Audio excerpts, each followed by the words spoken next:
Hello guys, ഇന്ന് മത്തങ്ങ കൊണ്ടൊരു ഹായ് ആയിക്കോട്ടെ. കാരണം ഇന്ന് ഞാൻ എന്തെങ്കിലും വീഡിയോ എടുക്കണമെന്ന് വിചാരിച്ച് നോക്കിയിരുന്നപ്പോൾ എനിക്ക് ഒന്നും കിട്ടിയില്ല. അപ്പം ശരി, ഫ്രിഡ്ജ് തുറന്ന് നോക്കിയപ്പോൾ ഒരു മത്തങ്ങ കിട്ടി. അപ്പം പിന്നെ മത്തങ്ങ വെച്ച് നമുക്കൊരു പരിപാടി ഒപ്പിക്കാമെന്ന് വിചാരിച്ചു. മത്തങ്ങ വെച്ച് പരിപാടി ഒപ്പിക്കുമ്പോൾ എന്തായാലും നിങ്ങളെയും വിളിക്കണമല്ലോ. എന്നാൽ ശരി, വന്നാട്ടെ, നമുക്കൊരു കാര്യം ഉണ്ടാക്കിയാലോ. അപ്പോൾ എൻ്റെ ചാനൽ ആദ്യമായിട്ട് കാണുന്നവരാണെങ്കിൽ സബ്സ്ക്രൈബ് ചെയ്തേക്കണേ, അതുപോലെ തന്നെ ലൈക്കും ചെയ്തേക്കണേ. മത്തങ്ങ തൊലി കളഞ്ഞ് ചെറുതായിട്ട് കട്ട് ചെയ്ത് പുഴുങ്ങാൻ വെച്ച് അത് വെന്തതിന് ശേഷം അതിലേക്ക് തേങ്ങയും ശർക്കര ചെറുതായിട്ട് ചെറുകി അതിലിട്ടിട്ട് ജീരകവും പിന്നെ ഏലക്കാപ്പൊടിയും കൂടെ ഇട്ട് നന്നായിട്ട് മിക്സ് ചെയ്യണം.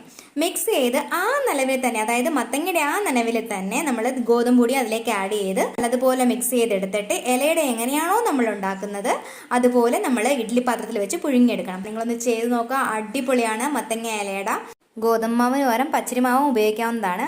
അപ്പോൾ എൻ്റെ വീഡിയോ ഇഷ്ടമായെങ്കിൽ ലൈക്ക് ചെയ്യുക, കമൻറ്റ് ചെയ്യുക, സബ്സ്ക്രൈബ് ചെയ്യുക. അടുത്തൊരു വീഡിയോ ആയിട്ട് വരുന്നവരേക്കും ബൈ.